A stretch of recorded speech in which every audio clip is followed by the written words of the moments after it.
Good afternoon, this is Nicholas from Gandor Gaming, and today I bring you guys a forgotten leader which has some huge potential in OP07, that being Blue Purple Crocodile, otherwise known as Blurple Crocodile. This is one of the OG leaders from OP01 that a lot of people are sleeping on. Everyone, when they think about Crocodile, say, oh, that's just the worst Boa Hancock, or oh, it's Lakers Croc, and Lakers Croc is just a worse pudding. And to me, I say, no, you are all forgetting the OG Croc, if not the best Croc, that being Blurple Crocodile. To me, out of all the three leaders, this has always been my favorite. Even though his effect is a little lackluster, basically, when you put a Dawn on him, once a turn during either player's turn, when an event is activated from you, basically, if you have 4 or less in hand, you get to draw one. So it's a pretty strong effect. Basically, you're trying to get as many events as possible to keep redrawing your hand, which is really strong, and getting some really cool pluses there. He's also a 7 Warlords leader with a purple and blue attribute, which, as we see in this card game, is very, very popular. He is the OG Blurple leader. I know there's Blurple Kaido. They're like the same age. They came both out in the same set. So to me, it's literally Blurple Croc and Blurple Kaido as the oldest of the two leaders. And then, of course, it goes to Reiju and Hannibal and etc. But that's not what we're talking about today. We're talking about our boy Crocodile, because this leader is highly slept on. He got really, really good support throughout the years. It's just generic blue stuff. And he got some really good support in ED01 and OP07. So let's get straight into this. So first things first, let's talk about our generic support, that being 10 cost Kaido. This card is absolutely insane. This card's a must-have 2 of in any blue leader, I feel like. This card's just incredible. 10 Dawn turn, just draw 4. Why wouldn't you want to do that? It is just such a powerful effect. He's a 12k beat stick that just says, I'm going to put a lot of pressure on your opponent if they don't have an out to it, and I'm going to put the fear in God in somebody today. Next, we're playing 4 Crocodile. Now, this is the reason why we actually play the deck. For the longest time, until OP04 when the support came out, Crocodile really didn't have an identity. Like, he had Baroque Works cards, but they weren't that good. And it wasn't until we got support in ED04 or OP04 that we got this Crocodile that actually made this deck actually playable. Basically, on play, -2 Dawn. And if your leader is Baroque Works, which, duh, basically he allows you to add a top card of your deck to your life, which is really, really strong. And then he also has the effect where once per turn on your opponent's attack, you can -a Dawn to draw 1, trash 1 from hand, so he helps filter out your hand. These do stack if you end up having 2 on field, so you can -2 Dawn and just draw 2, trash 2 on your opponent's turn. So it really helps filter out your hand. Really, really fantastic card. It's an 8 cost, 9,000 beat stick, really powerful, and just really, really strong. Next, we're playing 2 Boa Hancocks. This is a new OP07 card. If you're familiar with my blue Dolphamingo deck, you know I'm playing this. Any blue deck should be playing this card. It's absolutely insane. On play, up to one of your opponent's characters other than Monkey D. Luffy can't attack until the end of your opponent's next turn. Then place a character with 1 or less cost on the bottom of the owner's deck. A very powerful card. It is the 7 Warlords, which is really, really strong. It's a 6 cost 8k, so it just has great stats, and freezing a 10 cost for a turn can really be the life difference of a game. Next, we're playing a custom card for this leader, that being Mr. Daz Bones. This card's absolutely insane. Now, this is technically a leader lock card, but it isn't. So his first effect is leader locked. His second effect isn't, so it is potentially be playing this in other blue decks. Basically, it's a 5 cost, 6k, 1,000 counter. If your leader is Baroque Works, for every 2 events engrave, he gains 1,000 power, so he can get really big really quick.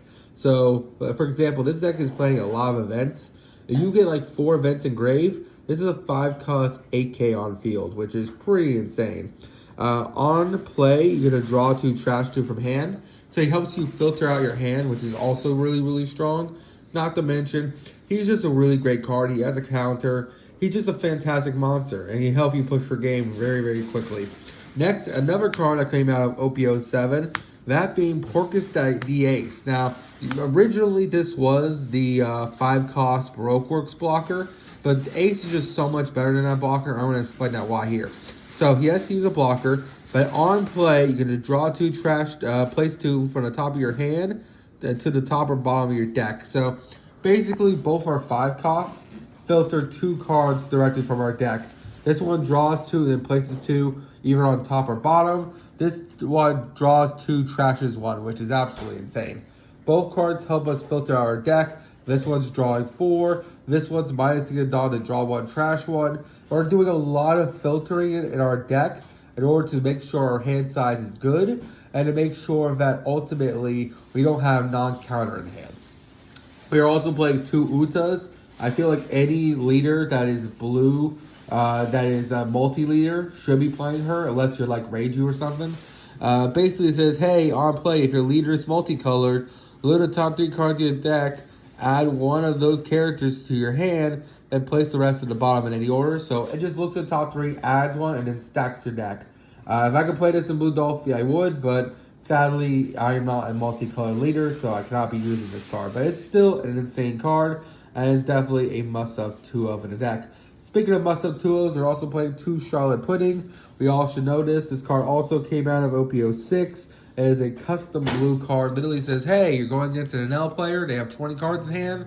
Well, they have to shovel their whole hand back into deck and draw 5, which is absolutely insane. It really helps you against decks that have like 20 cards in hand.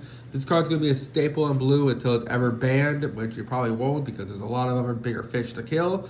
That's just a really great card, and it's a must-have 2-of in a deck. Next, we're playing 4 Miss Doublefinger. This is your only ramp card in the deck. It's also a 2K. Now, personally, you're not really ramping this deck. You're probably just going to go second and then naturally get to your 10 Dawn turn. I feel like the slower the pace, the better. This deck is a very grindy, controlled deck. It's not really trying to rush and aggro your opponent to death like a lot of red decks are trying to do in this format, or in that. Oh, Nell's kind of slow too. This deck plays more like a Nell, where it's very slow, methodical, and wants to out-resource your opponent. This card is just another 2K, which is really good. It's searchable because it is Baroque Works. But worst comes to worst, on your 4 Dawn turn, you can play it. Trash 1 card for your hand. And then you can add 1 Dawn for your Dawn deck is rested, which is pretty solid. We're also playing 4 Mr. Bond 2 Bond Clay. We only play it as a 2K that's searchable. It's on attacking effect. It's kind of ass. Basically, 1 Dawn when attacking, look at the top 5 cards of your deck. Reveal Rogue Cards event to your hand, add it to hand to place the rest of the bottom of the deck. We're only playing 2 Baroque Works events in the deck. And yes, they're both 4-0, so I guess it can search technically. That's never really ever coming up. We're ever only using this as a 2K. So just keep that in mind. Next, we're playing 4 Miss All Sundays. This card is another reason to play this deck. This is another custom card. Basically says if your leader is Baroque Works, hey, you get to, on KO, which this card is a blocker, by the way, you get to basically add an event from your trash to hand. This is a very, very powerful effect. I think the only deck that really counters this card is Red Purple Law, which sadly is the best deck in the format. But every other deck has to respect this card, because if you have a Red Rock or a Gravity Blade Engrave, well, bam, Miss All Sunday can fetch it and just help you push her game, which is really, really strong. She just basically recycles your events, and she's a blocker, so what's not to love? Next, we're playing 4 Miss Valentine. Miss Valentine's absolutely insane. Basically, on play, look at the top 5 cards of your deck, add 1 Baroque Works type card from your deck to hand, and place the rest of the bottom in any order. Its triggers -1 Dawn, play it, so you can just get the on-play effect on your opponent's turn and establish a 2K body, which is really, really good. Finally, we're playing 4 Baroque Works. This card is really, really strong. Basically says, hey, leave the top 5 cards of your deck, add a Baroque Works to your hand. Really strong event. It helps you just search out your things a lot easier. Not to mention, it just fills the graveyard with events for your dad's bones, which is really, really good. And just overall, it's a fantastic card. We're also playing 4 Oh Come My Way. This is an EDO1 card. This is a custom card as well. We got a lot of custom cards that only work if your leader is Baroque Works, and this is one of them. Basically, 1 Dawn with counter 1, -1,000. Basically says, hey, not only do you just switch the attack of one of your opponent's characters or leaders. So they're swinging a 10 cost Kaido at your face. You go, nah, my man. Oh, come my way. Direct that into a Miss Valentine. Or, oh, they're attacking, let's say, one of my characters. direct that to a bigger character now. Really strong card, really amazing. This is one of the best cards in the game. Not to mention its triggers just draw 2 cards. Fantastic event. One of the best events in the game, and one of the reasons why to play this leader. We're also playing 2 Perfume Femurs. This card is another OP07 card. This card literally says, hey, give 2,000 power to the 7 Warlords, and then it makes it unblockable this turn. This is how you push for game. It's a very strong event. You don't mind trashing them from your hand off your other cards because your Missile Sunday can get it back when you need it. Basically, this card says, hey, you're either going to attack 19 with a Crocodile or you're going to attack 18 with the Boa and just push for game, which is really, really strong. If you get your opponent down to 0 life and you have a Perfume Femur and one of these guys on field, there's nothing they're going to be able to do about it because they're going to need to counter 20 in hand just to survive a Crocodile hit, which is kind of crazy. We're also playing 2 Red Rocks because, yes, we used to play this as a 3 of, but because of our Missile Sunday, we recycled them. And we don't want to be bricking on 2 main non-counter in hand. Thus, we're playing as a 2 of. And then we're finally also playing 2 Gravity Blade. Because, again, they are 2 ofs. We don't mind trashing them in order to recycle them off our Missile Sundays. And just a 2 of is all we need. So 2, 2, 2. And 4 because it's one of the best protective events in the game. 4 because it searches any of our Baroque Works cards, etc. So, yeah, I hope you all enjoy. That's my deck profile. I am really happy with this list. I think the new cards in OP07 have really boosted this deck to a whole new level, and a lot of people are not giving it a try because they say, oh, well, if blue Crocodile ain't good, how is purple Crocodile going to compete? And I think that's very short-sighted, and I think this leader doesn't play like blue Crocodile. I think it plays very differently. It plays a lot better, in my opinion, and I think it's just a really strong deck. I think it plays not like a lot of other decks. It has a lot of generic blue cards and a lot of like archetype lock cards that a lot of decks would love to have, but only he has access to. Like, for example, this 8-drop, any purple or yellow leader would love to have this card. This card is absolutely insane, but it is leader lock, so only we and the other Crocodiles can play it.